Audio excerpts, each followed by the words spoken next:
Quando falamos de Jarvis e Visão, muitos fãs da Marvel pensam que eles sempre foram o mesmo personagem. Afinal, no MCU, a inteligência artificial criada por Tony Stark acabou se tornando o poderoso Visão. Mas nos quadrinhos a história é completamente diferente. Nos quadrinhos, Jarvis e Visão são personagens totalmente diferentes. Edwin Jarvis era apenas o fiel mordomo da família Stark, muito parecido com o Alfred do Batman. Ele sempre esteve presente na vida de Tony e, mais tarde, se tornou o mordomo oficial dos Vingadores. Já o Visão teve uma origem bem mais complexa. Ele foi criado por Ultron, o vilão que queria destruir os Vingadores, mas, ao invés de ser apenas uma máquina assassina, Visão desenvolveu consciência própria e se voltou contra seu criador, se tornando um herói. E tem mais um detalhe curioso. O cérebro do Visão nos quadrinhos não veio de uma inteligência artificial como no MCU. Na verdade, ele foi criado com base nos padrões mentais de Simon Williams, o Magnum, Wonder Man, um herói da Marvel. Isso fez com que Visão desenvolvesse emoções humanas, o que mais tarde o levou a um relacionamento com a Feiticeira Escarlate. Ou seja, nos quadrinhos, Jarvis nunca foi Visão. Mas no MCU, a história tomou um rumo completamente diferente.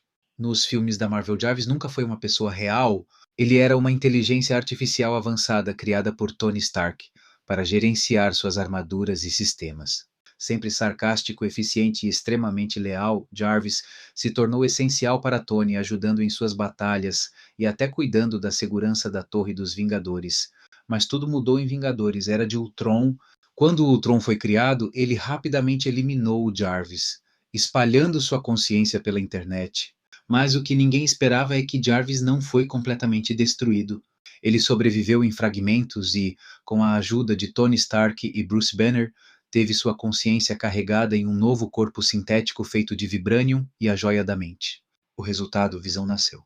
Diferente dos quadrinhos, onde ele era uma criação de Ultron no MCU, Visão foi a fusão de Jarvis, a tecnologia de Tony Stark, e a joia da mente. Ele manteve um pouco da lógica e do tom calmo de Jarvis, mas se tornou algo muito maior, um ser sintético com humanidade e consciência e um enorme senso de justiça. E a maior prova de que ele era algo especial, ele foi um dos poucos que conseguiram levantar o Mjolnir, o martelo de Thor. Nos quadrinhos, não. Eles são personagens totalmente separados. No MCU, sim, Jarvis foi essencial para a criação de Visão, mas ele não foi simplesmente transferido para o novo corpo. Ele se tornou parte do que Visão realmente é. Então agora eu te pergunto, você prefere a versão dos quadrinhos ou do MCU? Comenta aqui embaixo.